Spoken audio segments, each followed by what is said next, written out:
Assalamualaikum warahmatullahi wabarakatuh. Halo sahabat Promkes, selamat datang dalam program Tanya Ahli. Saya sangat senang hari ini bisa menyambut semua sahabat Promkes dalam episode kami yang membahas topik yang sangat penting dalam dunia kesehatan, yaitu polifarmasi.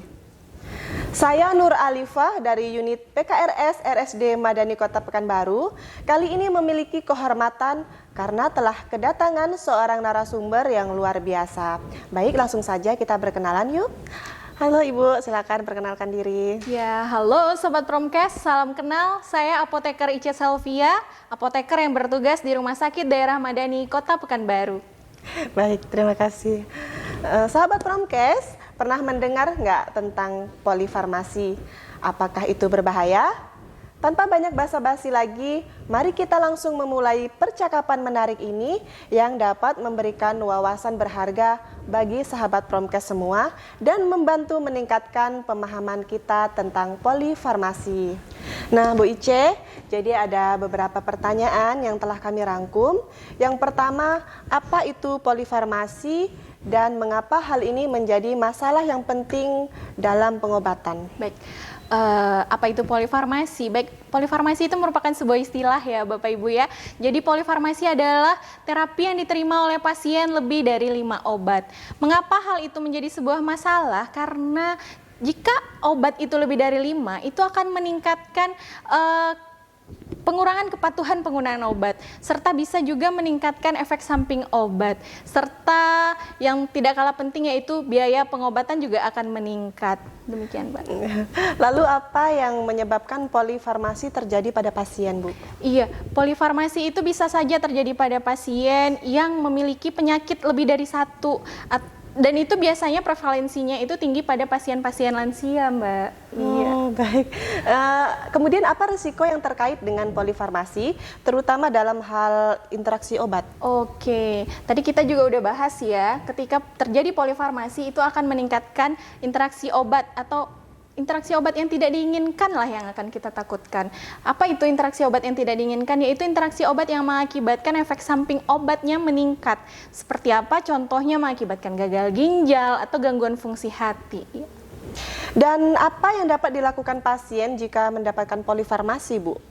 Iya, pasien yang udah mendapatkan polifarmasi bisa melakukan konseling sama apoteker yang ada di apotik, baik di rumah sakit, di klinik, maupun apotik terdekat. Lalu pada saat konseling, apa yang bisa ditanyakan pasien kepada apotekernya? Iya, ini pasiennya udah pasti nih dapat polifarmasi, udah tidak bisa dihindari gitu ya, dia obatnya udah lebih dari 5. Nah, pasien bisa pas konseling menanyakan, Ibu apoteker, apakah obat ini ada yang gunanya sama atau fungsinya sama? Atau Ibu apoteker, ini cara minumnya bagaimana? Obat saya terlalu banyak. Atau bisa juga, Ibu apoteker, ini obat saya banyak, cara simpannya bagaimana? Apakah sama atau berbeda? Atau Ibu apoteker, obat saya terlalu banyak nih, nanti jadi ada efek sampingnya nggak ya Bu? Efek sampingnya apa aja? Nah, itu Sobat Promkes bisa nanya tuh sama apoteker yang ada di rumah sakitnya atau di klinik. Iya. Baik Bu, pertanyaan terakhir ya.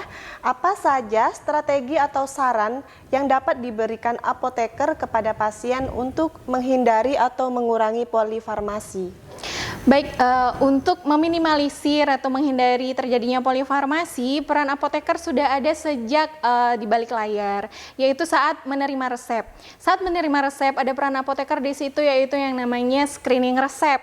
Dalam screening resep, kita udah dapat tuh mengidentifikasi obat apa saja yang diterima oleh pasien. Apakah obat ini meningkatkan resiko efek samping kah? Atau obatnya memiliki indikasi yang sama kah? Demikian. Nah, setelah pasien memang sudah tidak bisa lagi nih kita kurangi obatnya, emang tetap harus dapat polifarmasi atau obat yang banyak. Solusi dari apoteker biasanya kita edukasi pasiennya cara minum obatnya.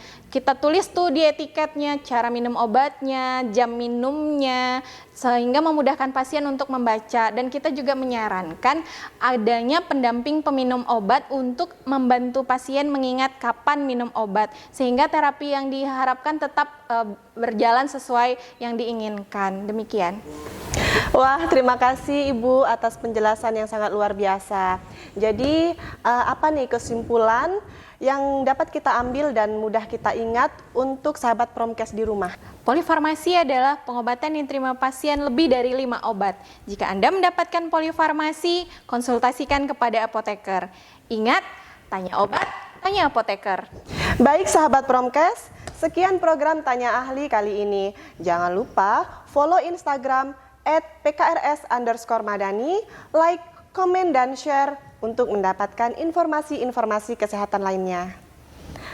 Assalamualaikum warahmatullahi wabarakatuh. Salam sehat.